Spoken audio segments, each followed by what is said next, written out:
CES never disappoints in terms of new technology. We're going to be seeing a lot of 8K TVs, personal drones.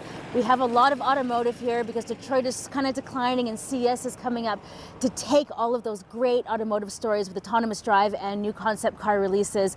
And of course, there's a lot of really kind of fringe technology that's becoming a lot more mainstream. So sex tech, weed tech, all of these kind of like a little taboo technologies are now kind of more accepted this year.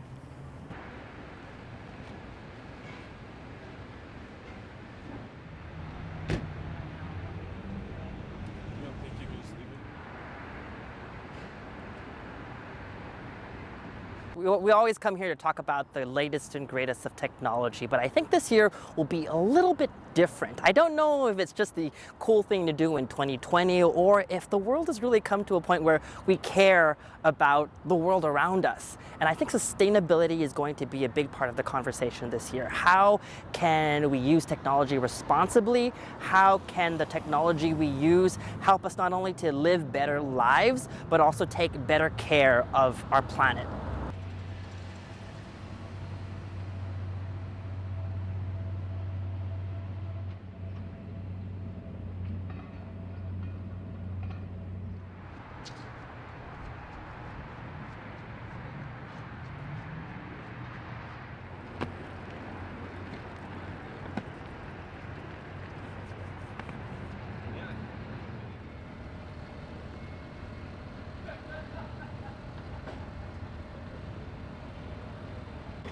TVs are everywhere at CES, but it's a little more interesting this year because all of the streaming platforms are present.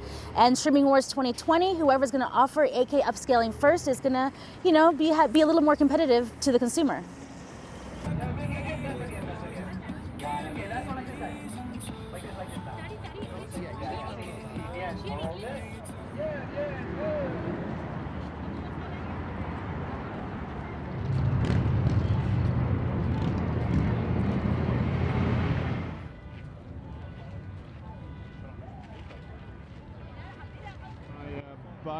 The bike on.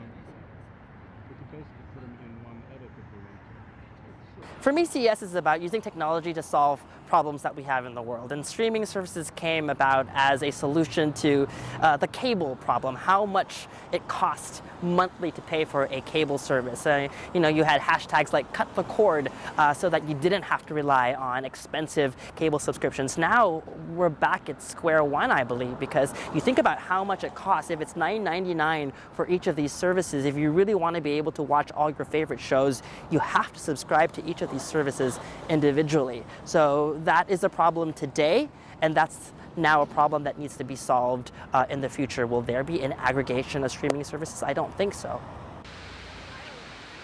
Hi, how's it going? What you doing? Hello.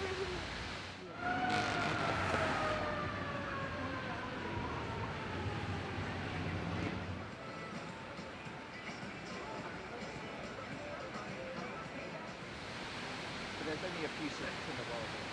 Support this sort of thing? I don't think you could feel the China-U.S. trade tensions here necessarily, although you do see it with the absence of Huawei. But this is definitely an issue that's lingering. It's an issue that people are talking about. When you kind of look at CES at a surface level, it's all about cheerleading, it's all about rah-rah, it's about the good of technology. But behind doors, in closed meetings, folks are definitely talking about these issues. There's a lot of uncertainty created by these trade tensions, and they still haven't really been resolved.